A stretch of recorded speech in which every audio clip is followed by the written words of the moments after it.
Alors, toutes les questions de ce quiz se baseront sur le scénario suivant. Découper le sous-réseau 192.168.80.0/24 de façon à avoir 10 autres par sous-réseau. Calculer le nouveau masque de sous-réseau, les 4 premiers sous-réseaux, les rangées d'adresses IP pour les 4 premiers sous-réseaux et le nombre d'adresses IP disponibles pour chacun des sous-réseaux. On a 192.168.80.0 étalé en binaire à longueur de préfixe S/24. Nous devons faire du découpage de façon à avoir 10 autres par sous-réseau. Ça, c'était un petit résumé. La première chose à calculer ici est la nouvelle longueur de préfixe. En d'autres termes, combien de bits prenons-nous à l'identifiant hôte pour ajouter à l'identifiant réseau? Résoudre ce problème, c'est assez simple. Il s'agit de trouver le nombre de bits que nous devons laisser à la partie hôte de façon à avoir au moins 10 adresses IP valides.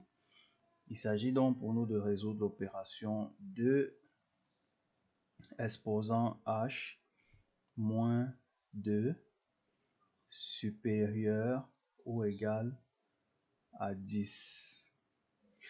H correspond au nombre de bits hôtes.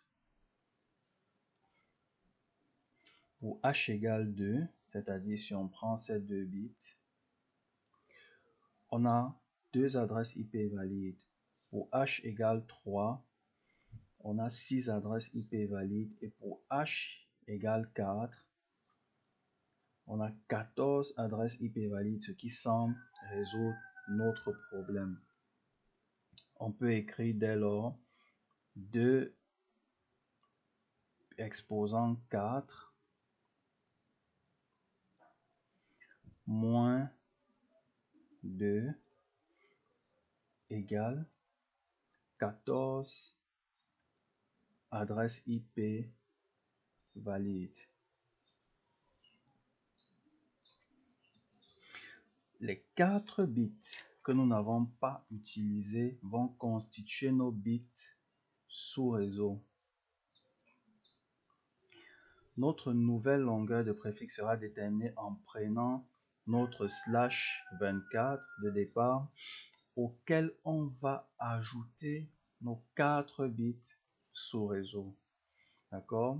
Donc, on aura 24 plus 4 qui sera égal à 28. Donc, notre nouvelle longueur de préfixe est /28.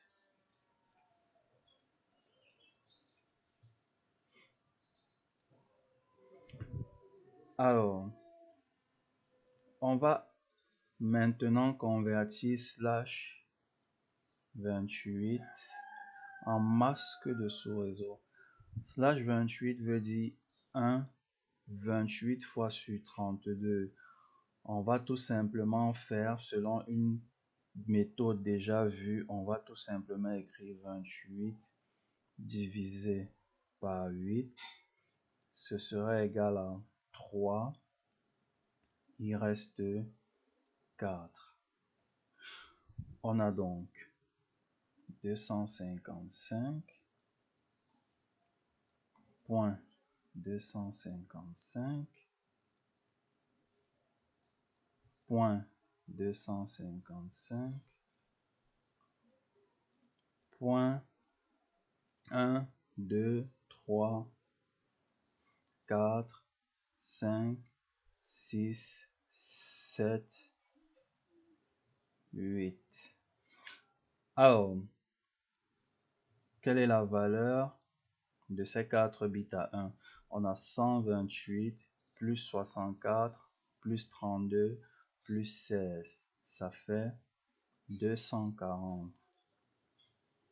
Donc, /28, c'est l'équivalent de 255.255.1, 240.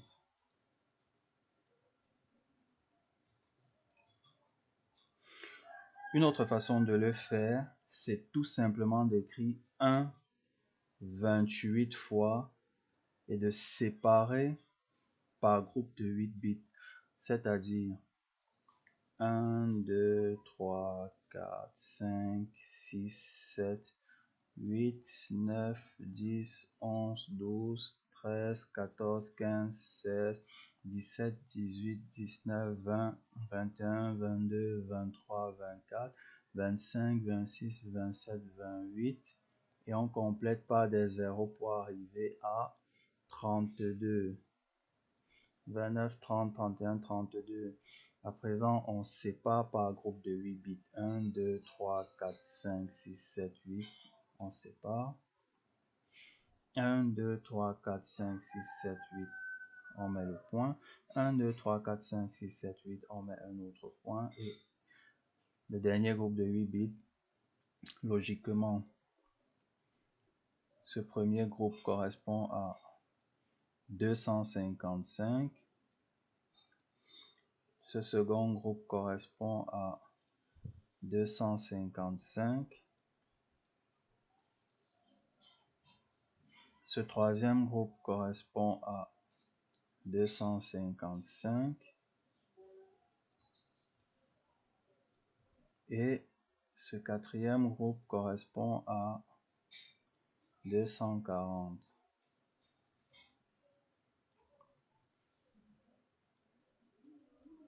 Donc, quand on utilise cette méthode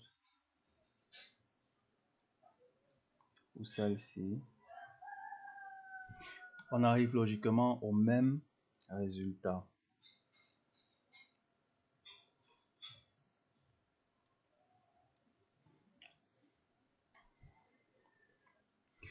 Notre nouvelle longueur de préfixe étant /28, trouvons à présent notre valeur incrémentale. La valeur incrémentale correspond tout simplement à la plus petite valeur de colonne des bits sous réseau. Dans notre cas, il s'agit de 16. C'est-à-dire, voici nos bits sous réseau. Là, on a 128, 64, 32 et 16. Voici notre valeur incrémentale, 16.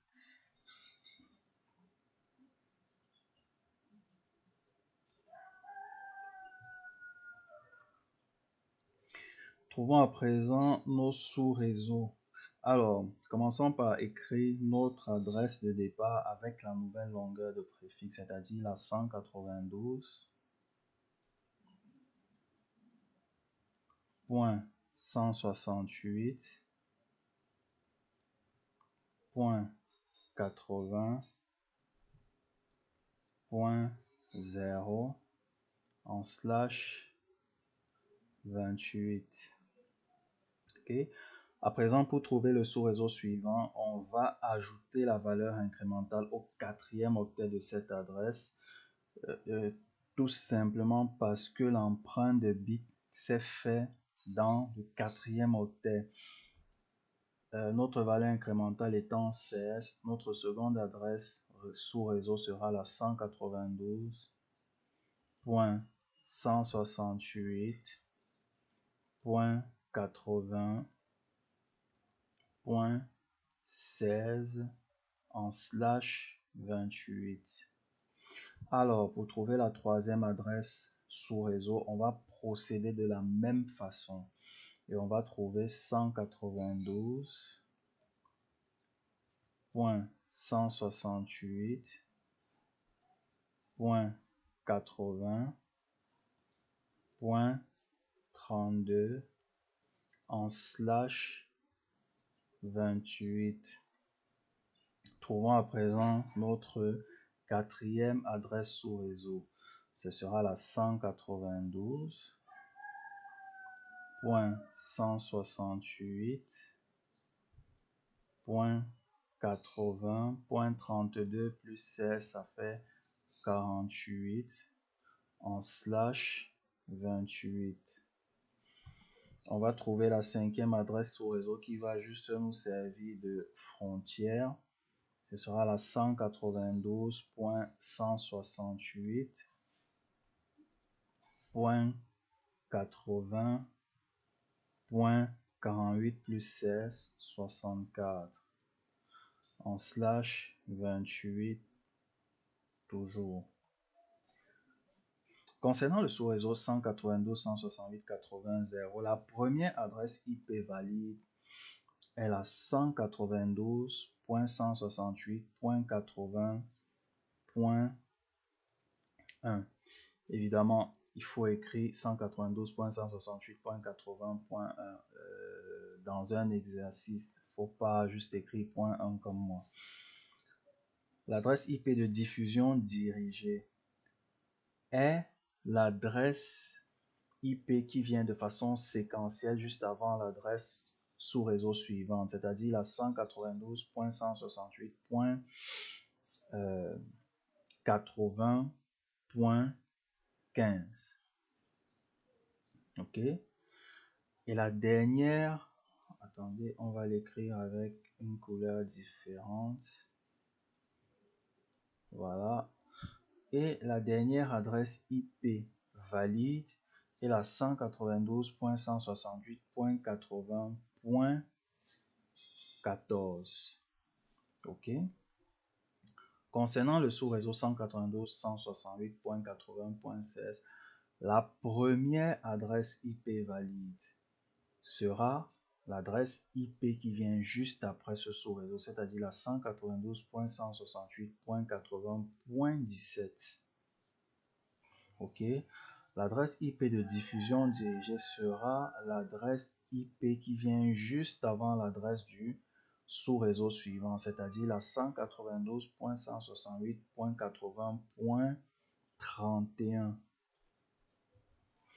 Et la dernière adresse IP valide de cette rangée sera la .30. Ok. Concernant ce troisième sous-réseau, la première adresse IP valide, c'est la 192.168.80.33. L'adresse IP de diffusion dirigée, c'est la 192.168.80.47. Et la dernière adresse IP valide de cette rangée, c'est la 192.168.80.46. On va continuer ce travail avec la quatrième adresse sous-réseau que nous avons. Et la première adresse IP valide sera la 192.168.80.49. L'adresse IP de diffusion dirigée, c'est la 192.168.80.63. Et la dernière adresse IP valide pour cette rangée, c'est la 192.168.80.62. Voilà, on vient de terminer la résolution de notre exercice.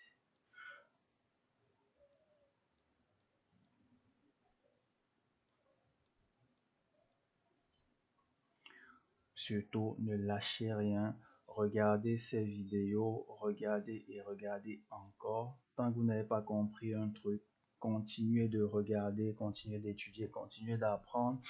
Et si vous avez le moindre souci, il y a un forum, n'hésitez pas, posez des questions, je vais y répondre. D'autres étudiants vont y répondre et c'est comme ça que vous avancerez.